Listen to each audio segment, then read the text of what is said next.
संजय सिंह जी से निवेदन है कि आप आवें और अपनी बात कहें। आदरणीय संजय सिंह जी।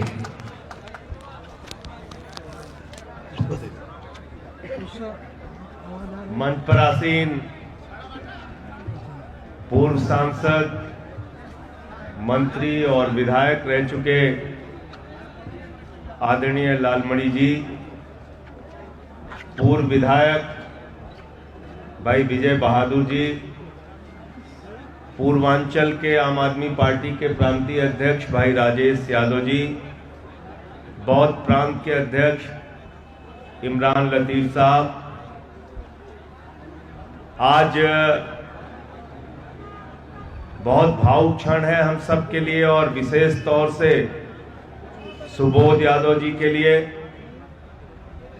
मैं सिर्फ इतना कहना चाहता हूं सुबोध को कि ये जो लोग यहां पर आए हैं दलों की सीमाएं तोड़कर दिलों से रिश्ता रखते हुए आपसे मिलने के लिए और आपके पिताजी को श्रद्धांजलि देने के लिए आए हैं, मैं आप सबका हृदय की गहराइयों से अभिनंदन और वंदन करता हूं।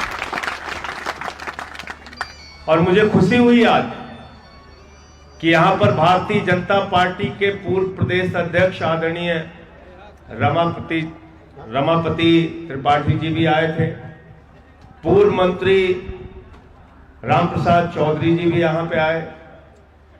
सपा हो, बसपा हो, कांग्रेस हो, आम आदमी पार्टी हो, अलग अलग संस्थाओं के लोग हों, सारे के सारे लोग आज स्वर्गीय भालचंद्र यादव जी को श्रद्धांजलि देने के लिए इसलिए आए हैं कि जो उन्होंने अपने जीवन में किया वो रहती दुनिया तक याद किया जाएगा। जब तक खलीलाबाद का अस्तित्व रहेगा तब तक भालचंद्र यादव जी को याद किया जाएगा। और निश्चित रूप से वो शेरे पूर्वांचल ही थे। मुझे एक बार पार्लियामेंट के सेंट्रल हॉल में मिले थे, वहां के कर्मचारी ने कहा, किसी नेता ने नहीं, कि वो जो बैठे हैं आप उनको पहचान रहे हैं? मैंने कहा मैंने शायद कहीं देखा है इनको। बोले ये भालचंद्र यादव जी हैं, पूर्व सांसद हैं। तो मैं गया उनके पास, मैंने उनसे नमस्ते किया। मैंने कहा आपका नाम मैंने बहुत सुना था, पहली बार आपसे मुलाकात हुई। तो उठ के खड़े हुए, उन्होंने गले लगाया।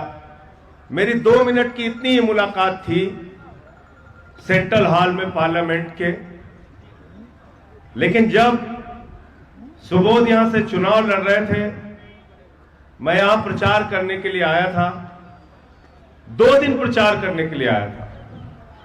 और विजय बहादुर जी, मैं आपको बताना चाहता हूं, किसी से मिलता था, कोई कहता था भैया हमारा भाई बीमार था, जेब में जितना पैसा था उठा के दे दिया। कोई कहता था मां बीमार थी, जितना पैसा उनके पास था उठा के दे दिया। कोई कहता था एक बार पैसा नहीं था तो अपना जनरेटर गिरवी रख के बेच के पैसा दे दिया। और अंतिम घटना एक व्यक्ति ने बताई कि जब वो बीमार थे और अंतिम दौर में थे तो उन्होंने कहा हमारा कुर्ता लाओ, और कुर्ते में 50,000 रुपए था। वहां पे जो नर्सें काम कर रही थी, स्टाफ काम कर रहा था, उनके ये बातें जब मैंने सुनी तो मैंने कहा मैं यहां से जाऊंगा नहीं।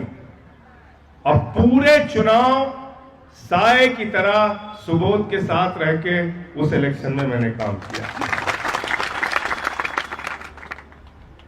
देखिए, राजनीति सबको करने का मौका मिलता है। ये मास्टर साहब जो अभी संचालन कर रहे थे, सुरेंद्र जी, इनसे सबसे उनके बारे में लंबी लंबी बातें हुई। पूर्व मंत्री जी आज शायद आ नहीं पाए हैं। तो इंसान की जिंदगी में किया हुआ कार्य ही याद रहता है। बापू राष्ट्रपिता महात्मा गांधी, जिनकी जयंती कल पूरी दुनिया ने मनाई, पूरे हिंदुस्तान ने मनाई, वो कोई सांसद, विधायक, मंत्री नहीं थे। स्वर्गीय लाल बहादुर शास्त्री जी प्रधानमंत्री थे, लेकिन अपनी सादगी और ईमानदारी की वजह से जाने जाते थे। लोकनायक जयप्रकाश नारायण जी गांव के प्रधान भी नहीं हुए, लेकिन संपूर्ण क्रांति के जरिए पूरी दुनिया, पूरे देश में उनकी ख्याति थी। इसी प्रकार से भालचंद्र यादव जी सिर्फ एक सांसद नहीं थे, एक जननेता थे जो लोगों के दर्द को महसूस करते थे। बड़ी बात यह है कि अगर ईश्वर ने आपको सेवा करने का मौका दिया तो आप किस तरह से लोगों की सेवा कर रहे हैं, पिछड़ों की, दलितों की, गरीबों की, समाज के अंतिम आदमी की कैसी सेवा आप कर रहे हैं। और अगर इसका उदाहरण उत्तर प्रदेश की राजनीति में किसी नाम के साथ दिया जाएगा तो उनमें से प्रमुख नाम होगा भालचंद्र यादव जी। और ये बात मैं कोई खुश करने के लिए नहीं कह रहा हूं, इसका प्रमाण सुबोध यादव जी के चुनाव में यहां की जनता दे रही थी, जनता दे रही थी। और मैं तो आपसे कहना चाहता हूं, आपको 25,000, 26,000 जो भी मत मिला, ये उनके कार्यों का मत था, उसका आशीर्वाद था। अपनी सेवा जारी रखिएगा, यही जनता आपको भारी मत से जिताने का भी काम करेगी। आज मैं आ रहा था तो मैंने सुबह एक समाचार पढ़ा कि प्रतापगढ़ में एक दलित ने भगवान की मूर्ति छू ली तो उसको पीट पीट के मार दिया गया। कुछ दिनों पहले मैंने एक समाचार पढ़ा कि बुलंदशहर में सीआरपीएफ के एक जवान ने थाने में जाके चिट्ठी दी कि मेरी शादी होने वाली है, मुझे घोड़ी पर बैठना है, मुझे पुलिस की सुरक्षा दी जाए। ये कैसे हिंदुस्तान में हम जी रहे हैं? आजादी के 75 साल के बाद आज अगर एक दलित को भगवान की मूर्ति छूने पे मार दिया जा रहा है तो ये हम सब के लिए चिंता की बात है। और मैं इसको दलगत भावना से बात नहीं कह रहा हूं, मैं कह रहा हूं कि विषमता, भेदभाव, अगले पिछड़े की सोच हमारे समाज के लिए अभिशाप है। यह बात डॉक्टर लोहिया ने भी कही थी, राष्ट्रपिता महात्मा गांधी ने भी कही थी, यह बात बाबा साहब डॉक्टर भीमराव अंबेडकर ने भी कही थी। हमको एक ऐसा समाज बनाना है जो हमारे संविधान के मुताबिक चले। और हमारा संविधान क्या कहता है? हमारा संविधान कहता है सबको बराबरी का हक हो, शिक्षा के क्षेत्र में, स्वास्थ्य के क्षेत्र में, बिजली के क्षेत्र में, पानी के क्षेत्र में, तरक्की के क्षेत्र में। और इसकी लड़ाई भालचंद्र जी ने हमेशा लड़ने का काम किया। लोगों ने ऐसे ऐसे किस्से बताए, शायद पूरी कहानी बताने लगूंगा तो कई घंटों लग जाएंगे, लेकिन पूरे चुनाव में मैं एक ही बात कह सकता हूं, राजनीति में मैंने बहुत लोगों को देखा और मैंने अपनी पत्नी, अपने पिता, अपने परिवार से भी ये बात कही, बहुत लोगों के बारे में देखा और सुना।